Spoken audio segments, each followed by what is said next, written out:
AP నుంచి అక్రమంగా నకిలీ పత్తి విత్తనాలు తరలిస్తున్న ముఠాను సూర్యాపేట జిల్లా సీసీఎస్ పోలీసులు పట్టుకున్నారు. బాపట్ల జిల్లా నుంచి అక్రమంగా నకిలీ పత్తి విత్తనాలు తరలిస్తున్న 6 వ్యక్తుల్ని అరెస్ట్ చేసి రిమాండ్కి తరలించారు.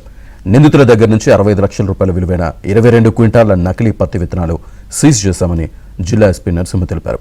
విత్తనాలు, పురుగుల మందులు కొనుగోలు చేసే ముందు రైతులు 1కి 2 సార్లు సరిచూసుకోవాలని అన్నారు. అన్నదాతలను మోసం చేసే వారిపై పీడీ యాక్టులు నమోదు చేస్తామని జిల్లా ఎస్పీ నరసింహ హెచ్చరించారు.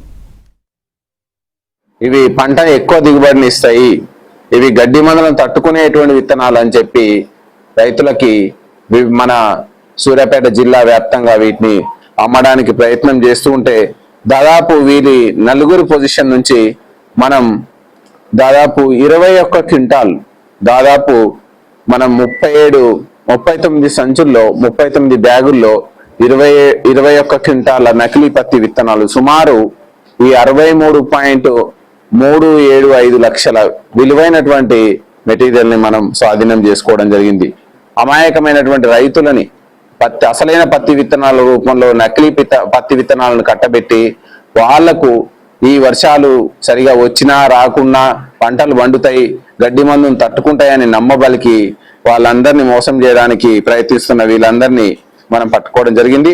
ఇందులో A3 ఎవరైతే ఉన్నారో అతను తిరుమల్, కర్ణాటక రాష్ట్రం. ఆయనని మనం మళ్ళీ తదుపరి అప్రహెండ్ చేయాల్సి ఉంది. అతన్ని కూడా త్వరలో పట్టుకొని వీళ్ళని జ్యుడిషియల్ రిమాండ్కి పంపడం జరుగుతుంది.